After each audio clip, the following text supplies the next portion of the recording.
Welcome back to part two. The revival continues. It's my story of my BMW E39 M5. In part one, we covered all the mechanical work. That's all been done. The car is back home and the next stage is about to begin. So what we're doing? Well, in this part we'll be covering all the paint defects with this car. We're going to be working from side to side. I've only got a small space to do it. My friend's double garage, George, who's let me his little double garage, is going to be our workshop for the next month or so to get this car painted and back to a decent standard. So you join me now in the workshop. The car's backed in. We had to measure it because the space is so limited to make sure it fitted. It took us a couple of days to clear some space for this car as well, so we're well set and go. Most importantly, it's dry, it's got heat in there, and it's just somewhere nice to be able to, and it's well lit, to be able to work in peace and quiet. With COVID, we're going to have to be more careful and make sure we social distance, so when I'm in there or he's not going to be in there, we're just going to communicate by phone. But yeah, at the moment we're going to have to respect what's the situation with COVID and work from that point onwards. So here you go. First bit of rust to be seen there is on that back panel. That means this bumper's going to have to come off. To get these bumpers off on these E39s, if your car's got parking sensors, you're going to have to unclip those. Remembering there's a wiring loom that's behind the bumper as well. We've got this bit of rust here on this arch, and that needs to be addressed underneath as well, and I need to get to that, so the bumper definitely has to come off to get to that part there as well. The other thing is we're going to have to be working on that sill there as well, and to get to that we're going to have to jack the car up and get it on some axle stands so that we can get underneath there as well. You can see here, after we took the rear lights out, just some of the paint flaking away there. Not a good sign. Sort of shows you that someone hasn't really keyed that surface before they've attempted to paint it, and that's worrying really, because it sort of gives you an idea of what kind of workmanship has been going on with the rest of the car, or what kind of level of money has been spent on this car. Has someone been just very skimpy and savvy with it? And I sort of got that impression with the mechanical side of things, hence why I changed most of the stuff mechanically. But yeah, I mean, someone else's standard and the way they drive it or where they drive it, it might not have felt so bad. So that's a previous story now. On this quarter, you can see there's a little dent there. There's a few high spots there in that one, so we're going to pop that out if we can, get that repaired. Down here, we've got this dogleg section to fix. We've got to level this and get this so that it's running smoothly up to about this section here, and then maybe a little bit of glaze, and then maybe priming up to there, over there somewhere. Now with this arch, you can see the clearance issue with the tyre and how close it actually is. So it is pretty flush. The only thing is, under high compression or under full passenger load, that's definitely going to be rubbing, so I'm not going to have that rubbing as I'm driving it around and flaking all my new paint off. So that's going to have to be rolled. I've got an arch roller. I'm going to roll that or pull that out. Nothing too wild, just a very slight subtle adjustment just to get that so that's clearing that wheel. On this quarter, at the edges, there is a build-up of lacquer. I don't know if you can see these little dots that are on very close parts, so it looks like almost an orange peely skin. You can see those little dots there. That's obviously from, or gives you an idea what kind of paint job was on this car. So a lot of peels there, and that's had to be flatted back, but someone hasn't really flatted this properly. I mean, flat and polishing, nothing wrong with that. You've got to get your nibs out bits and pieces. If you're painting at home, you're going to get some stuff in the paint, but you've got to make sure it is concealed and undetectable. In this car, it is a bit obvious. Well, my painting, I can see it from half a mile off, so yeah, that's not really good enough for me, and I'm going to be getting rid of all this excess lacquer on the edges and getting these flatted off first of all before we do any paint work on there. So on this part here, what we're looking at is the previous blend that someone's done on the rear quarter. You can see a difference of paint shade in there. I think what's really happened here is someone's sprayed base coat and haven't really left enough space between the finish of the base coat and where they're going to finish their lacquer. It's a silly place to be blending something right in the eyesight of someone where they'll be able to spot it. Really what should happen, it should be edge to edge, as I said before, all the way throughout the panel until the panel ends. So that means all over the top of the doors there should have really been painted. But yeah, not the most best of blends there, and that's something that we're going to have to get rid of. That's obviously layered paint there as well of poor quality. You can see how it adheres to other panels. So the more I look at it, the more I'm starting to think that it's obviously painted with cheap materials, so that needs to be rubbed off and better stuff applied. The roof, the sunroof, good condition, minimal scratching on those, pretty much I can get that out with a good polisher. The trims, I noticed a bit of uplift towards the B pillar there, and the mouldings, yeah, they are a bit faded, so they will need to be repainted. And then my new sills, so they're looking nice and straight, they're gapped well, they're galvanised, they have got an edge primer coat on there. They're going to need a skim of putty on there. I'll probably use U-Pole just to make sure they are perfectly straight before I primer them. But yeah, generally speaking, that's the state of that side there. The rear end, this first thing that you can see is obviously the boot lid. It's got this rust here around the number plate light, so I'm going to order a new number plate light because the screws are probably rusty. It's got a bit of peeling lacquer where this aftermarket badge has been applied. Around the corners there, it's getting a bit scabby. It's going back through once again to the old base coat. Got an aftermarket badge there as well, and towards the corners here it's starting to dull, and it's got a build up of orange peel there as well, so be reminded of that bad flat and polishing job there. Further on down the panel there's a few scabs. I think that's mainly down to this panel being at the back end of the car. Those big fat tyres are flicking up a lot of dirt all the time. So yeah, it sort of gets dirty and holds a lot of dirt, this rear end of these M5s. And I think that's obviously causing that panel to remain dirty or hold a lot of salt. Up here you can see that we've got dulling once again. The roof is nice and shiny, as is that trim panel, but on the right hand side that panel is losing its gloss the further it goes over the doors, and that's down to previous buffing, trying to bring that back up to match a blend which is further down here. As you get towards the windscreen, you probably can spot that there.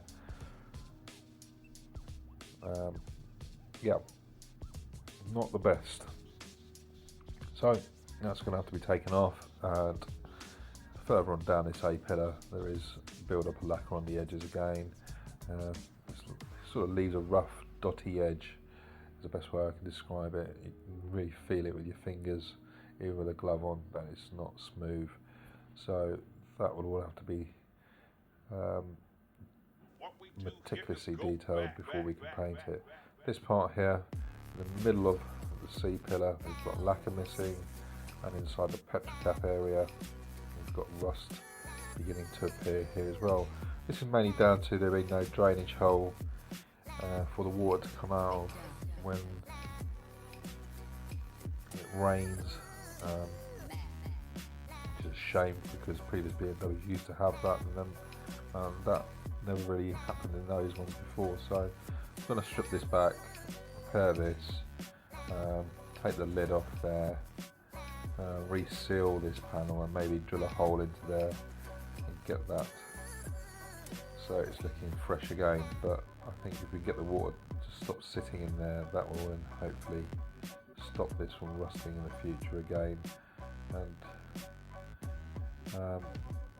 be a permanent fix. So wheels, we've got them off. Wheels are off. Yeah, off there. They're a standard set of alloys.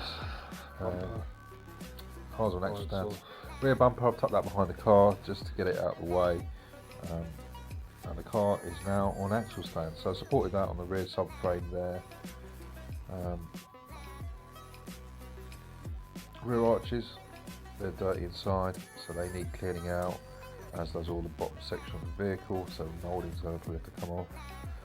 Down here through the front arch section, once the arch line is removed, you can see inside this front arch area.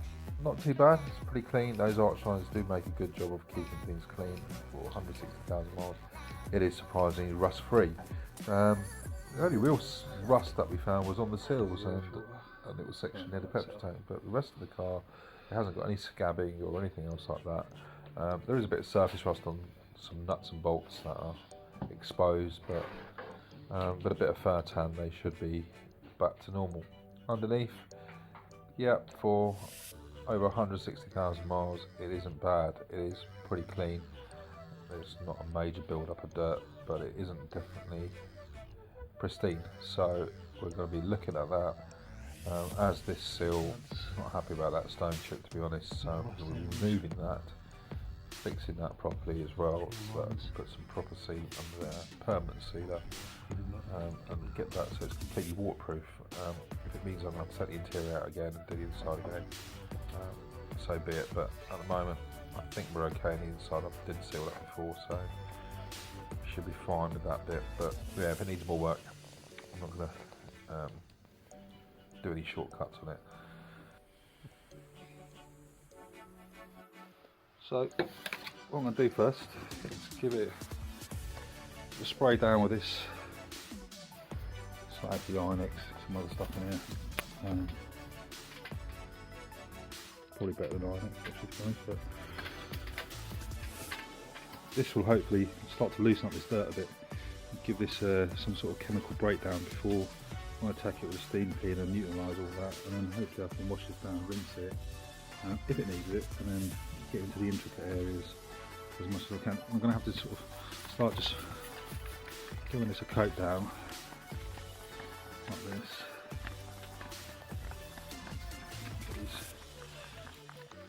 Anywhere it can get to. Good thing about this stuff is it smells like blueberry, so it's quite pleasant to work with. Now, once I get all this soaking in the thing.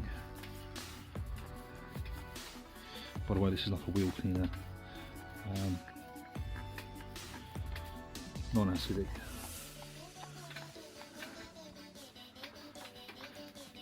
Let's get this dust shield cleaned up as well.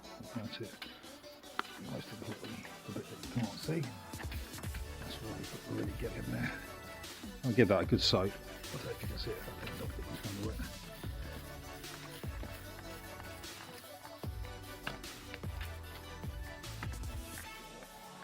Well, it's all pretty nicely soaked.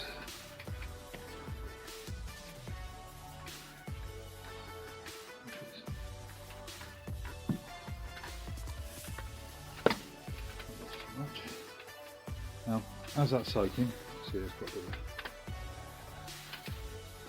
purplish tint to it.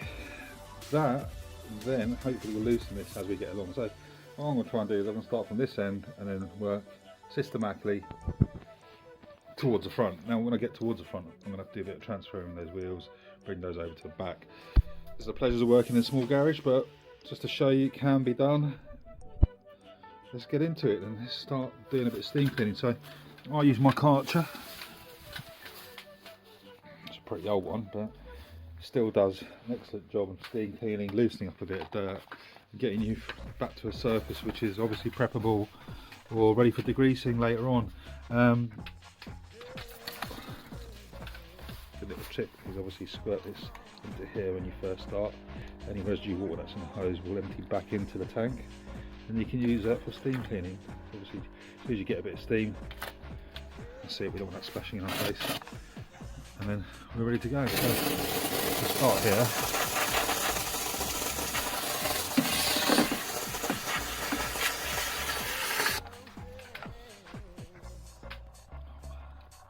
One thing about steam cleaning is obviously the steam starts to really build up in the area that you are trying to do it, but it does leave an absolutely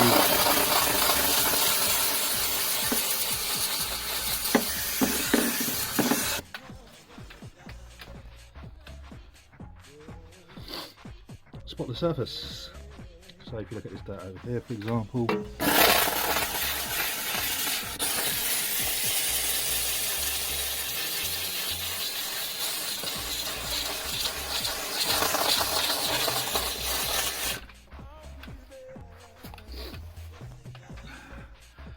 steam clear away, smoke in.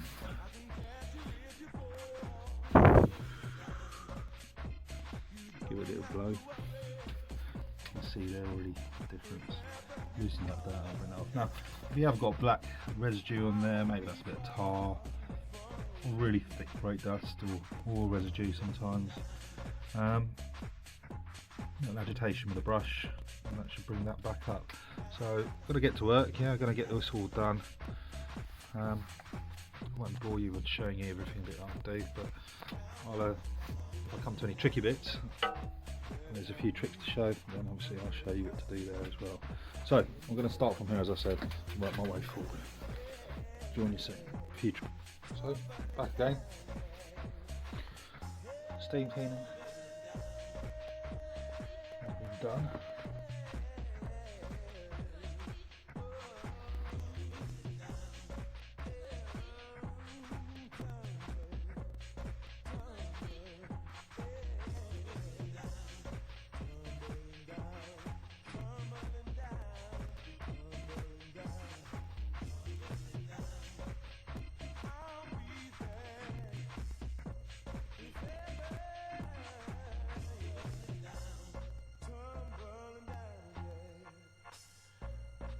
Some of these bits are quite difficult.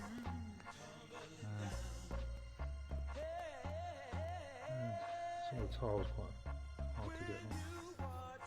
You see some of the arch there.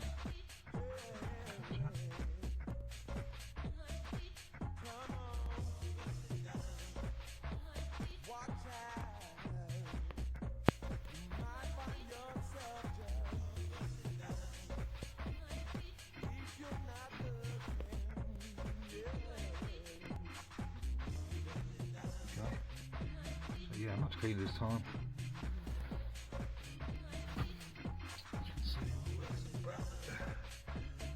A few bits of residue here and there. I'm going to wipe those off with a bit of panel wipe and degreaser. But yeah, generally speaking, it's much better. And this part.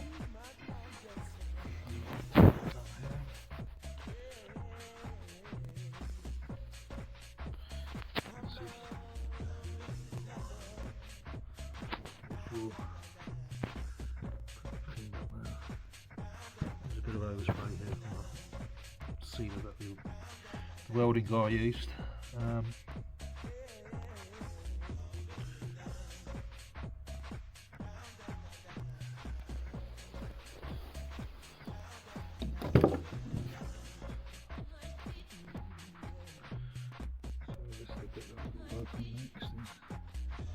Getting that all cleaned up, getting it so that's all undetectable. Yeah. It's not drying very much though. The weather ain't the best. As you can see, it shuts up clean. So I had all these panel gaps been cleaned out. And then there's my front arch there. You can see how this all leads up.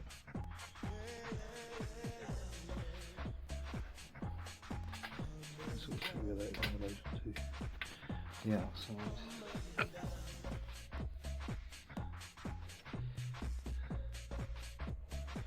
So this is Drain hole from the sunroof and the scuttle. It's really clogged up, so that's good to clear out. Stopping water just being built up. Looks a bit rusty. So that pretty much brings all the cleaning to an end. The next stage is obviously to get this car degreased, cleaned up a bit better, and masked up, so we can start thinking about addressing the rusty parts. So let's move on to that next.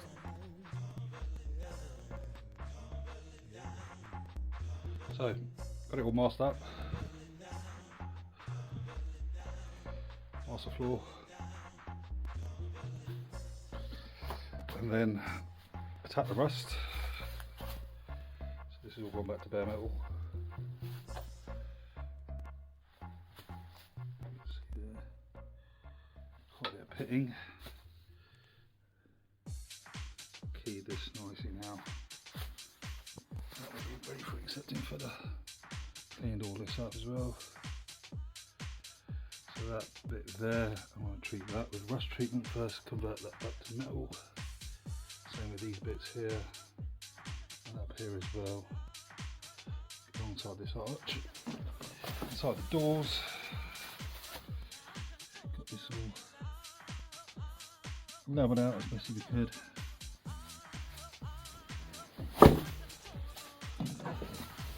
At the moment, it's just got to have rust treatment first before any finishing. And then bare metal will retreat it again. And then George has managed to remove all the old black bitumen stone chip. That includes the underneath. That's exposed all the welds, which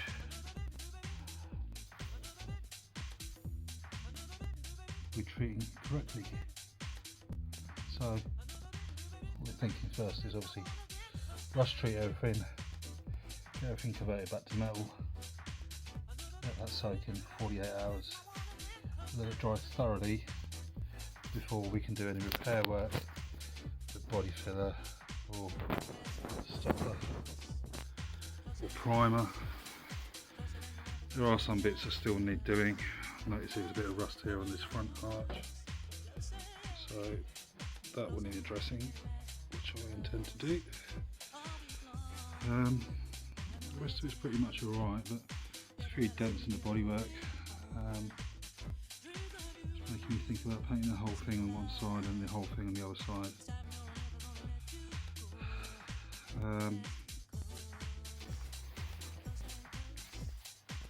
Get the handles out, get the door mouldings off, seals, mirrors off.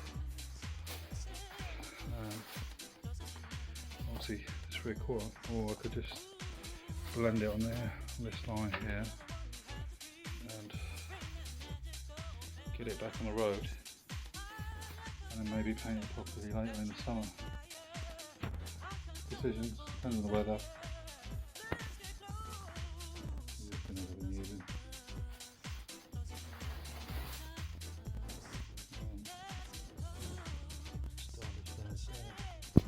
That's where we've removed most of the bitumen. So we've got a nice clean surface now to retreat and get this so it's going to last longer. But yeah, happy, it's clean. Now we're ready to work, I suppose. It's masked up. So I'll mask those doors up properly in a bit. But yeah, paint's all protected. That was sound always good. Get through this rust quite quickly. This, however, does look quite scabby. It is very solid. So I'm hoping to treat it from the back first, and then we'll work our way around the front. See how we do. Thanks for watching part 2. So next time, make sure you join me for part 3, when we'll be taking all the rust back, getting that all ready for treatment, be showing you how to use a bit of fur tan. We'll be doing the filler work and getting all those pin dents and any paint imperfections out before we mask it up again and start the paint. Got a few other things going on as well, so make sure you join me for part 3. Thanks for watching. Make sure you like and subscribe. See you next time.